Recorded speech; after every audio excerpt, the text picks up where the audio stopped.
So if you have any inflammation in your digestive tract, whether it's in the stomach, the small intestine, or the large intestine, you are going to be very glad you watched this video because I'm going to show you a very simple, inexpensive remedy that virtually has zero side effects that you can use for gastritis, irritation to your esophagus, ulcers, and you can also use this for like a hernia. And if you have diverticulitis or colitis or ulcerative colitis or even Crohn's, any inflammation in your digestive tract, you should try this remedy. You know, if you look at the current method of treating these conditions, one of the things they do is they use an antibiotic. Antibiotics have been touted as the most incredible discovery of this century, right? Well, if that's true, they definitely have created a lot of problems for us. And a lot of people take antibiotics. I mean, each year it's like 73 billion antibiotics are prescribed. I mean, if you do the math, I think this comes out to, and correct me if I'm wrong, I think it's like 9 or 10 antibiotics for every man, woman, and child on this planet. That's a lot of antibiotics. And the problem with antibiotics is that they may kill a good percentage of friendly bacteria in your gut. But what about those bacteria that survive, right? You ever hear the expression, what won't kill you will make you stronger?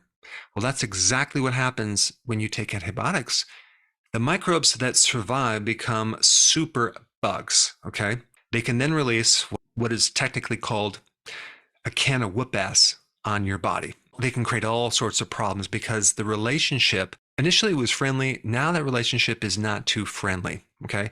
Some of these microbes that did not create a problem become more pathogenic in the relationship, like E. coli and Salmonella, H. pylori, Candida, which at one time, lived in peace with your system, but now they're very antagonistic and they can create all sorts of inflammation in your digestive system. I mean, the same thing goes with even cancer. When someone takes chemotherapy, does it kill all the cancer cells?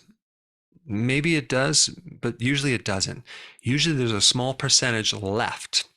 And that percentage, whether it's 5%, 1% that's left, changes, okay? It becomes stronger and it can come back and be very resistant to any treatment. I mean, you can use a stronger chemotherapy to kill it off, but don't you have also the immune system that's susceptible to the same chemicals? And now, what are you going to do without your defenses? And this is the same problem that occurs between countries, right? If you start using nuclear bombs, that's going to indirectly affect you. So what I'm going to show you is something natural that you can use that virtually has no side effects. It's not going to sterilize your body like they do with all sorts of pasteurized food. It's not going to diminish the number of microbes. It's not going to change the relationship of your microbes to something unfriendly. It's going to help this relationship become stronger. And this remedy actually is cabbage juice. Highly researched. I found studies all over the world on this, and I'll put some links down below. Depending on how severe your inflammation is, like if it's a minor problem, just take 1 cup a day. If it's a major problem, take like a quart, which is 4 cups, or for those people in Europe, a liter. But cabbage juice is very, very interesting. I've talked about this in the past of just eating cabbage for anything related to digestive problems. Out of all the vegetables that people seem to tolerate when they have gastritis or digestive problems, cabbage seems to be the one that they can tolerate the best. Well, I think I know why. Because it has 4 interesting factors that can help the GI tract. Number 1, it has something called vitamin U. It helps increase the speed at which you can heal these ulcers or lesions in your GI tract.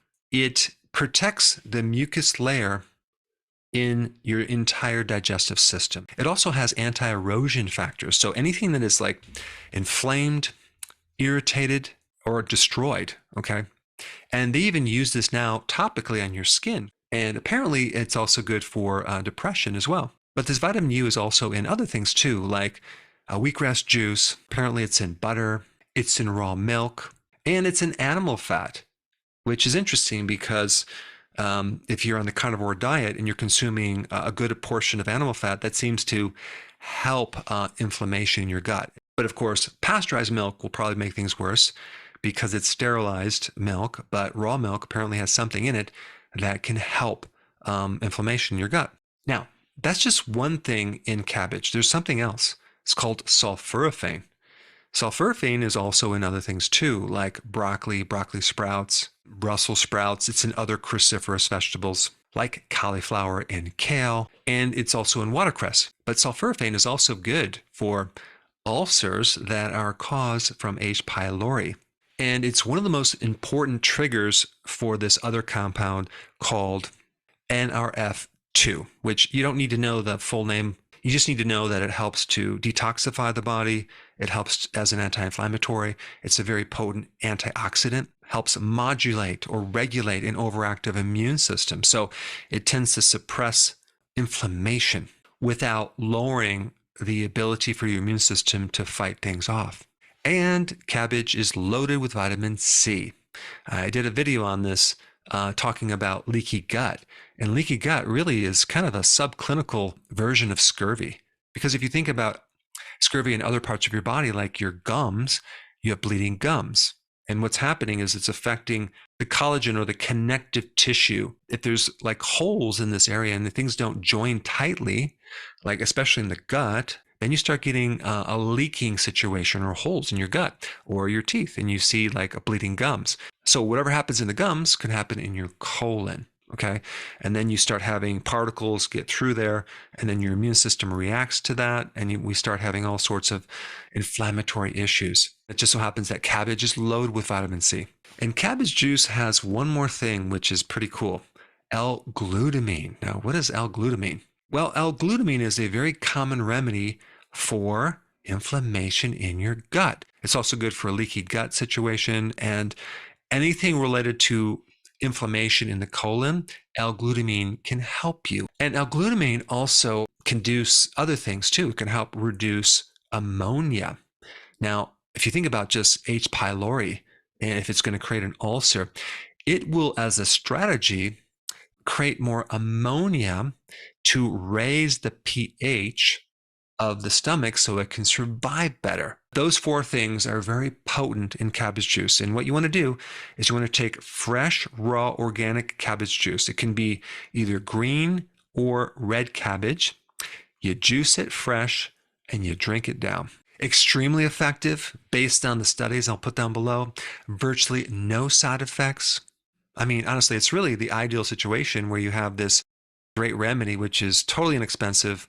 Anyone can do it. You do need a juicer, okay? But other than that, it's, I think, the ideal solution. Now, that's the solution, but it's also important to understand what originally created this inflammation, and then also data on what to eat and what foods to avoid going in the future to support the microbiome, because we want this very diverse, plentiful microbiome to support your digestive system. And we want to know the foods that are best for this. So for that video, you should watch this right here.